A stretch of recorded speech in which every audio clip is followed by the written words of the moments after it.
Ja, v bistvu jaz sem z mojo akcijo pač štartil z, bi rekel, neko sanacijo kopalnic, ker to pač obvladam in vem, da si lahko vzamem čas in to naredim. Potem smo pa videli to stanovanje, smo celega prerenovirali in v bistvu traja že kar, mislim, da en mesec, ker pač vsi mojstri, ki delajo tu dobrodelno, mogoče nimajo vsak dan čas za to.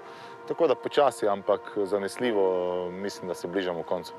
To dotično stanovanje verjetno ni edino, ampak je eno izmed verjetno kar tisočih v tej državi, ki so v lasti države ali pa pripadajo raznim stanovanjskim skladom, ki so v res slabem stanju. To pomeni, da sistem ne funkcionira, to pomeni, da je to še en dokaz, da je država res najslabši gospodar. Ja, izbiramo pač zgodbe, ki te najbolj nekot, vsaj mene, prepriča oziroma prizadane.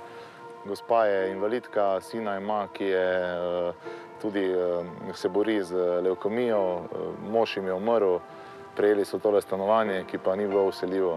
Večinoma donatorjev se obrne na naš Facebook profil ali pa kar na maile Working Crossa, tako da v bistvu njim odgovarjam, koordiniram to, kje pobrati opremo, na kak način, orodje in pa predvsem gradbeni material, tega vedno največ rabimo. Dobivam dosti mailov, dosti teh zadev, ampak enostavno ne sfolgam vse, tako da bi rad prek Facebooka pač angažiral še ostale, da bi se postavili v ta položaj kot jaz in pomagali.